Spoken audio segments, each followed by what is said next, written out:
El siguiente segmento tiene contenido o opinión.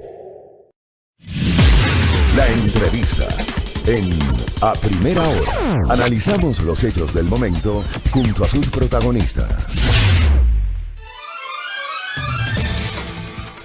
7:02 en la mañana, gracias por la sintonía, gracias por los comentarios, también por las críticas, son saludables, evidentemente dentro de los principios de libertad de expresión y de pluralidad que se respetan y se practican en este espacio.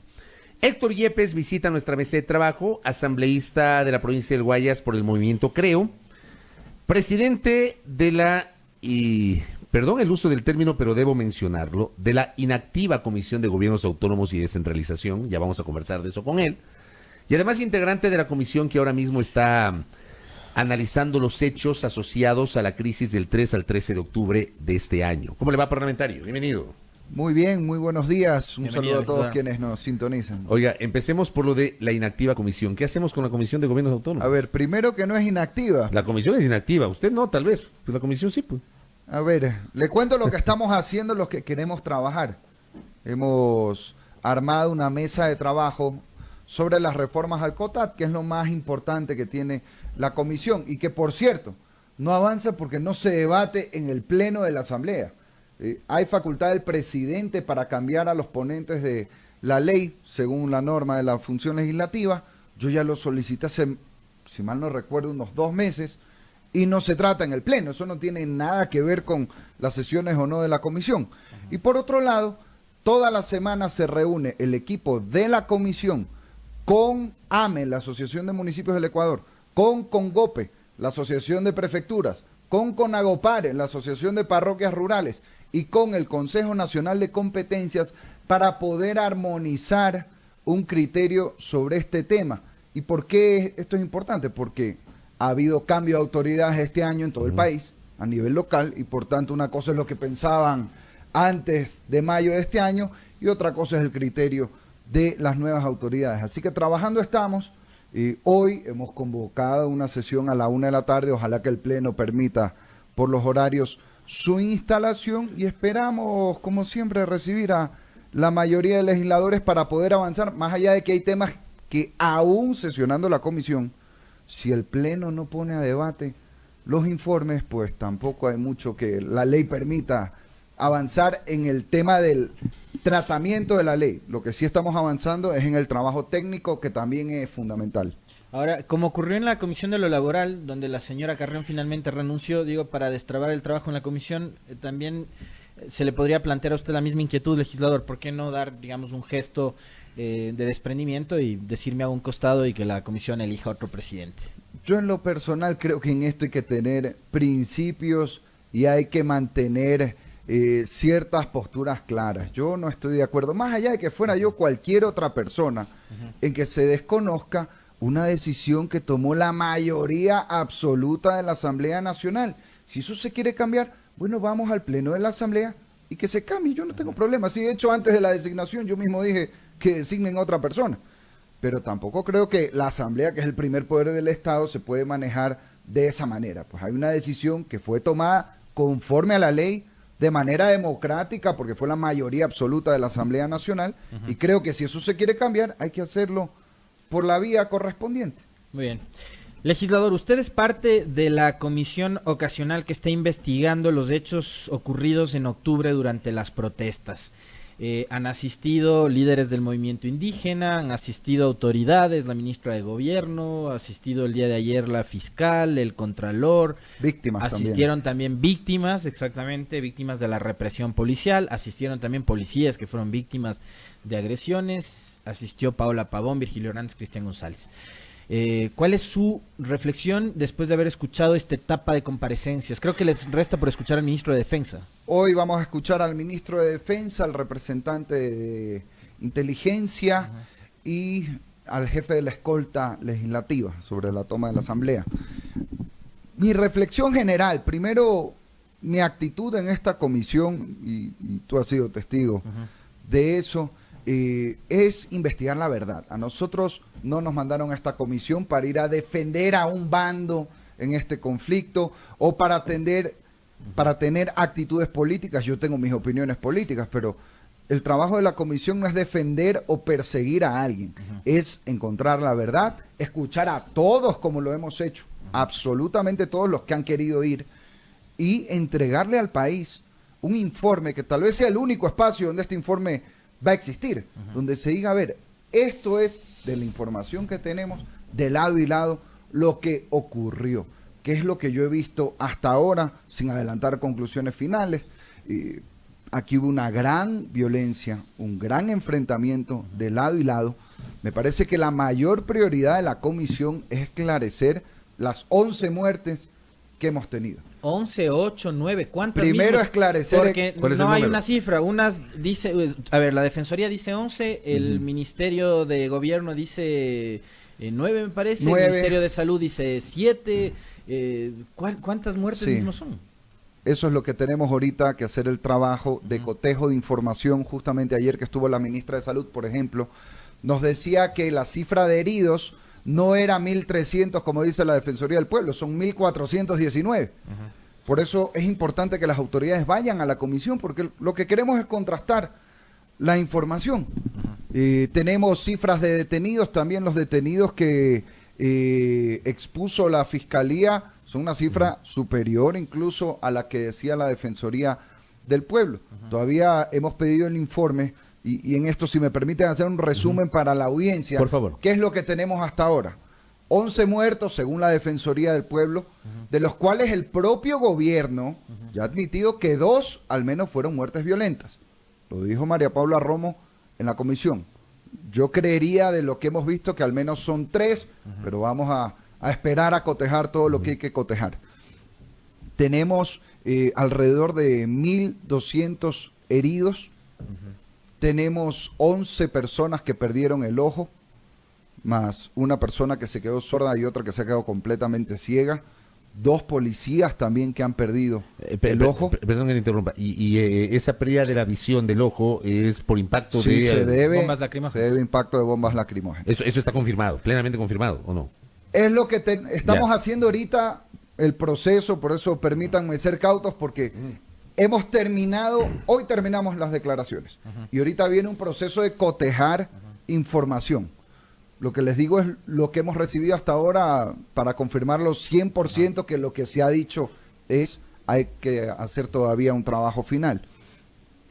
Tenemos 1.200 detenidos, de los cuales la Defensoría del Pueblo afirma que 919 fueron detenidos sin acusación, lo cual es grave. Detenciones arbitrarias. O son detenciones arbitrarias para dar el beneficio de la duda, o la justicia no hizo su trabajo. Una de dos. Pues estamos hablando de 900 personas que se detuvieron, y no es que las soltaron y las procesaron. Nunca les formularon un cargo. Serían detenciones arbitrarias, salvo que se demuestre que fueron bien detenidos y la justicia en cambio fue la que falló, cosa que no se ha planteado. Por otro lado, tenemos pérdidas económicas grandes. Hemos recibido a los sectores empresariales, floricultores, exportadores, productores de cacao, a los empresarios de Tungurahua, que una paralización económica que por supuesto también va a tener un impacto en las exportaciones, el crecimiento y la generación de empleo en el país. Y las propias comunidades indígenas también han sido afectadas en eso. Y lo que ellos han dicho es, miren, para nosotros es mejor habernos paralizado y asumir ese costo económico que aceptar que las medidas hubieran quedado en vigencia. Eso es parte de lo que el país tiene que analizar. Por otro lado, tenemos también las detenciones y los procesos judiciales. Yo siempre he sido contrario al gobierno de Rafael Correa y contrario al gobierno actual también. Yo he tenido una posición muy crítica en lo personal, pero las cosas son como son. El caso... Usted hizo uso de su legítimo derecho a la resistencia durante el gobierno de Correa. Claro. ¿También salió a las manifestaciones a mediados de 2015? Yo estuve aquí en Quito en las calles también diciendo fuera Fuera Correa, Correa, fuera. No por eso me llevaron preso. Sí tengo que decir, si hubo gente, todavía me acuerdo a Manuela Pic cuando la patearon en la calle, pues no. Hubo Nosotros abusos. hemos hablado varias veces Hubo abusos en el correísmo. de cómo actuaron arbitrariamente en contra Claro. de Manuela Pic. Así es. Y Incluso cuando- consideramos que fue injusta El retiro de la visa, la Exactamente. revocatoria de la Así visa. es. Nosotros lo dijimos en su Así momento. es. Así como fue injusto cuando Correa detuvo a un chico por sacarle una mala seña. Que luego fue candidato de ustedes. Como fue injusto lo que le hizo a Jaime Guevara, como... Así es. Fue A ver, pero algunos si yo he episodios. criticado Sí, eso. pero si Correa hizo todo eso mal, ¿por qué estamos repitiendo ahora de igual o peor Exactamente. forma esas prácticas? Exactamente, ya decía Gandhi, ojo por ojo y todos nos quedamos ciegos aquí. Claro. Usted dijo durante las comparecencias de Paola Pavón, de Virgilio Hernández y de Cristian González, legislador, y yo le reconozco eso porque habla muy bien de su condición de ser humano. Usted empezó solidarizándose con ellos, porque considera que el uso de la prisión preventiva en esos 3 casos es de excesiva. Hasta ahora de lo que yo he visto, sí, yo ratifico eso. Ayer le Y escuchó a la ayer- fiscal, ¿le convencieron los argumentos de la fiscal ayer? No, la exposición de la fiscal fue muy floja.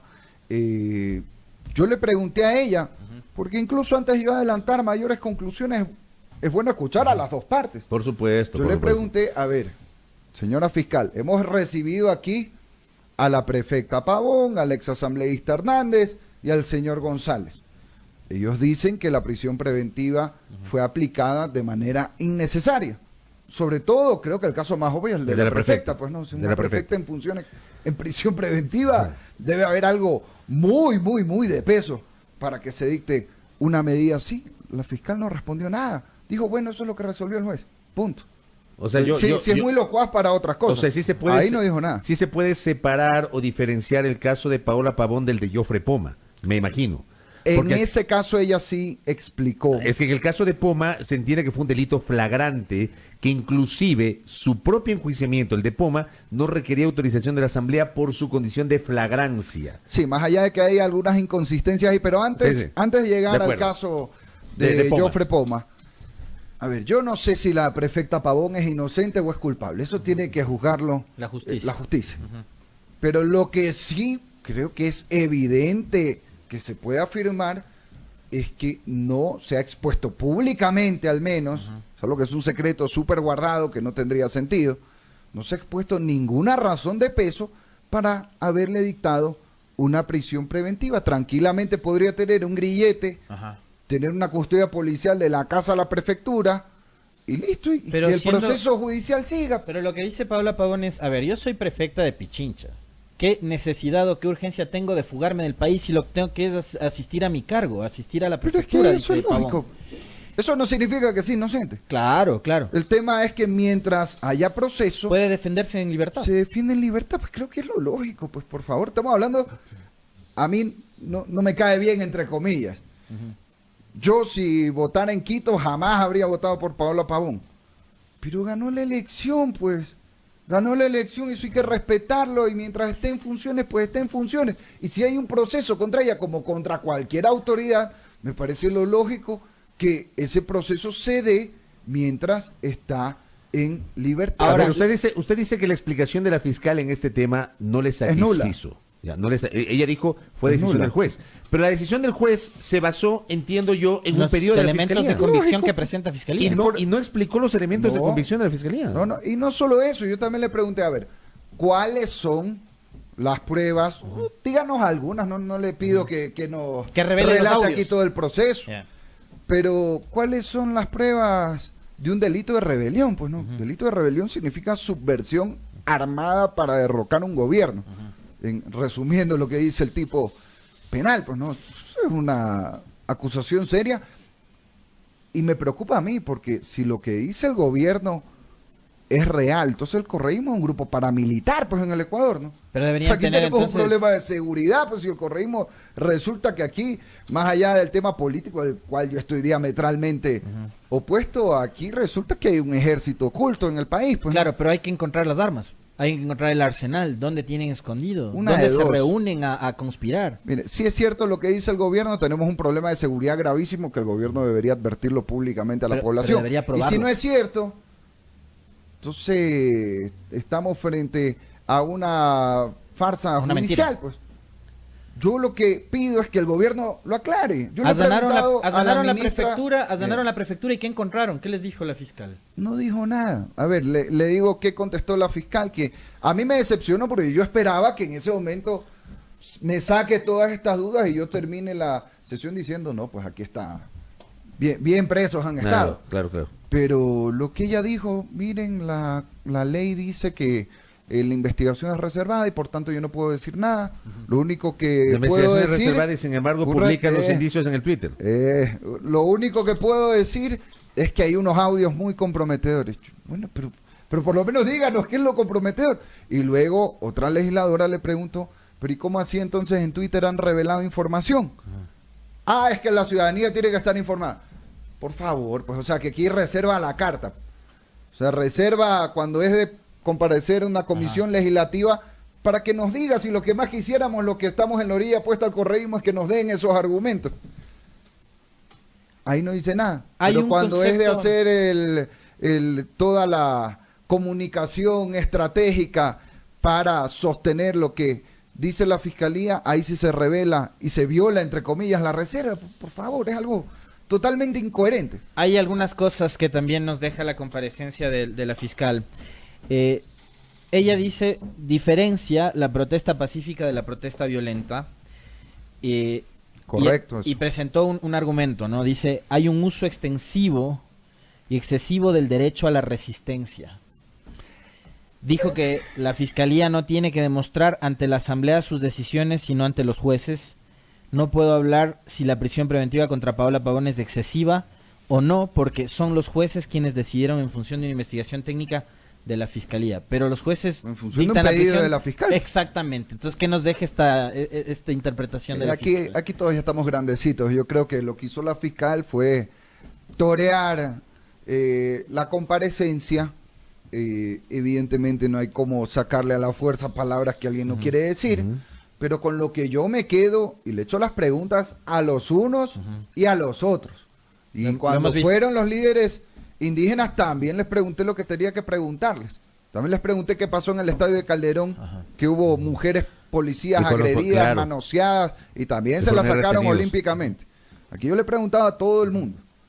Y lo que dijo la fiscal ayer, lo que a mí me deja es que o no hay ninguna prueba, o no les dan la gana de decir públicamente, que no entiendo cuál sería el motivo para los segundos. ¿La actuación de la fiscal fue más política que técnica? Creo yo que sí. Lo lógico, sin violar la confidencialidad, hubiera sido dar una explicación por lo menos superficial, sin entrar a comprometer la investigación del proceso. O sea, sin hablar de los elementos más sensibles, digamos ahí. Estamos hablando de procesos judiciales públicos, pues, donde están involucrados autoridades y exautoridades públicas. Pues no, aquí no estamos hablando de un proceso de carácter netamente íntimo. Porque se privado. supone que la indagación previa es reservada, los elementos de indagación previa son reservados, pero ya estamos en etapa de instrucción. Pero la instrucción, cuando es delitos contra la seguridad del Estado, también. Ahí también tiene elementos de reserva. Bueno, pero entonces, ¿por qué se publica en redes sociales información? Pues, ¿y por qué sacan algunos medios determinadas transcripciones de ciertas conversaciones? O es lo uno o es lo otro. Y si ya están dispuestos a violar esa reserva, porque según dijo la fiscal, es que hay que comunicar al país para que no se victimicen. Bueno, estamos en la comisión, comuníqueme a mí también, pues si lo que le estoy haciendo es preguntar. Pero si ni siquiera ayer estuvo Ramiro Aguilar acá, que patrocina la defensa de la prefecta de Pichincha, y él asegura que siendo él el abogado de una de las partes, no tiene pues acceso a esas transcripciones y esos audios. Lo cual audios. Sería gravísimo y lleva la sospecha que hay un proceso más político que judicial. Y eso sería grave. Yo no quiero adelantar una conclusión final. He pedido a través de la presidencia de la comisión, solicitemos copias de los procesos, manteniendo la reserva, por lo menos para nosotros poder formarnos un criterio, pero yo creo que esto es sencillo. El que nada debe, nada teme. Doctor, si la fiscal tuviera elementos contundentes, los presenta. ¿Por qué no los dice? A ver, la ministra de Gobierno llegó con la tesis del golpe de Estado. ¿Hay o no, hubo o no un intento de golpe de Estado en la protesta de octubre? Esa es una pregunta difícil. Yo le pregunté lo mismo a la ministra. Es evidente, y de eso yo no tengo dudas, de que aquí hubo violencia organizada. Eso es indudable. Le pregunté a la ministra, ¿quién lo orquestó? No sabemos. Ni siquiera Roque Moreira supo responder a esa pregunta. No. Dijo, hay grupos violentos. Luego le pregunté, distingamos, una cosa es la violencia organizada, otra cosa es la tesis del golpe de Estado. Y en la tesis del golpe de Estado hay que distinguir dos cosas. Y en eso hasta yo fui ligero en una declaración al calor de las protestas, pero por eso es bueno investigar esto cuando se calman un poco las aguas. Una cosa es decir, quiero que se vaya Moreno, así como yo decía, fuera Correa fuera. Es una cosa, es una declaración política. Que a uno le puede parecer bien, a otro le puede parecer mal. Yo no estaba de acuerdo con que la Asamblea sesione para pedir adelanto de elecciones y la renuncia del presidente y por tanto muerte cruzada. Pero es un mecanismo que está en la Constitución. Y a eso se le llamó golpismo en un sentido político. Pero tiene ese sentido político. De una actitud que a mí en lo personal me parecía equivocada. Yo no creo que la solución era que se vaya Lenín Moreno. Pese a que no me gusta como presidente, yo creo que eso hubiera sido un remedio peor que la enfermedad. Pero nuevamente, esa es mi opinión política. Alguien puede tener otra. Pero del dicho al hecho hay un tramo bastante largo, ¿no? Ahora, una cosa es que se diga, otra cosa es que se materialice aquello. Una cosa es eso, que hay que ver, capaz si se podía materializar por otros temas. Otra cosa es decir que hay una subversión armada para tumbar un gobierno. Estamos hablando de dos cosas diferentes. Y usted sí separa ambas cosas. Claro.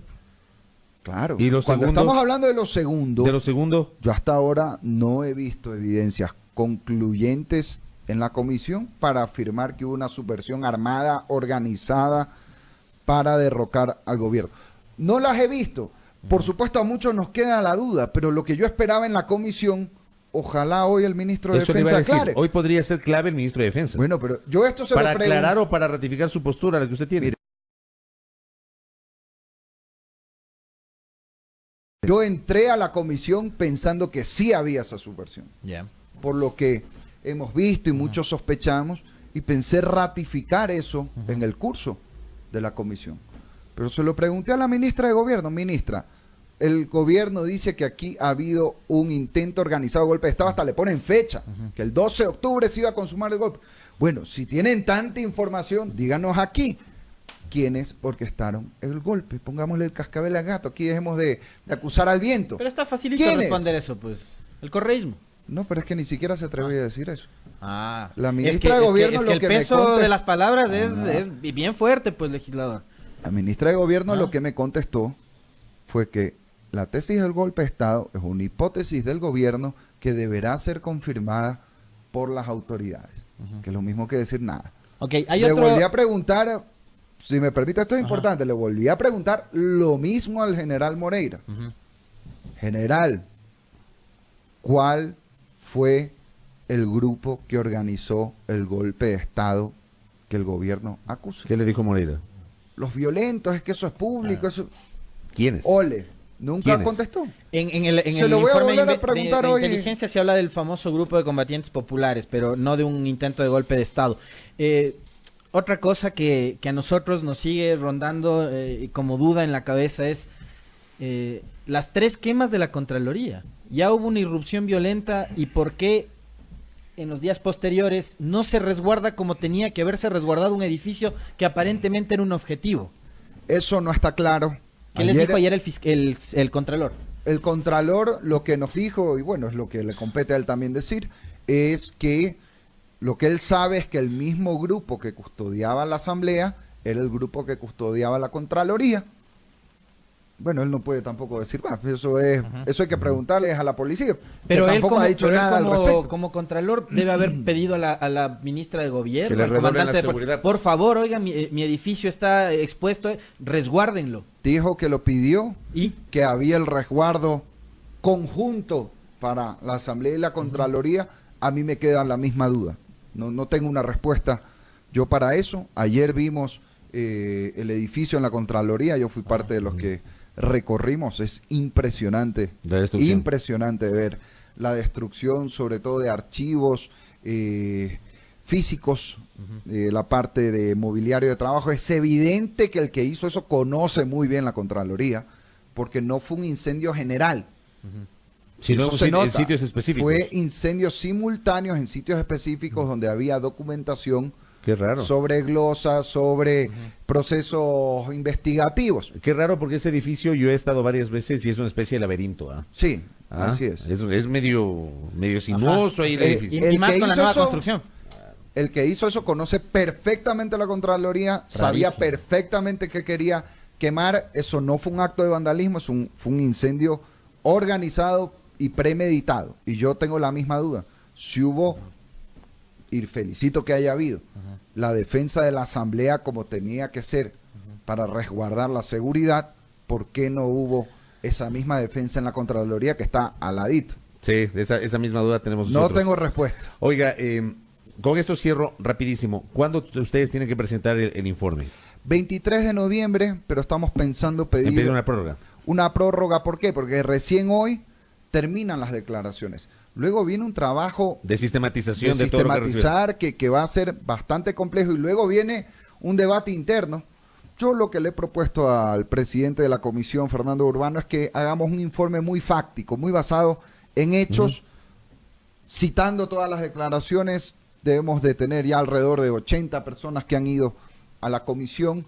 Y en mi humilde opinión, creo yo que lo que hay que priorizar en este orden son primero los 11 muertos, verificar la cifra, ofrecerle al país la información que existe hoy por hoy al respecto, luego los heridos y luego las pérdidas económicas. Todos los daños son graves, Correcto. pero sin duda el mayor compromiso que debemos tener es esclarecer por qué perdimos la vida de 11 hermanos ecuatorianos en estos días. Su exposición esta mañana nos invita a pensar, Héctor Yepes, amigos y amigas, que puede haber una expectativa de que este informe sea lo suficientemente serio y responsable, y ojalá que así sea. Estamos Ojalá. justamente esperando aquello. Gracias. por Muy el amable, tiempo. Muchas legislador. gracias. Gracias, doctor Héctor Yepes, asambleísta del Movimiento Creo, presidente de la Comisión de Gobiernos Autónomos, integrante de la comisión ocasional que analiza el paro del 3 al 13 de octubre, 7:37.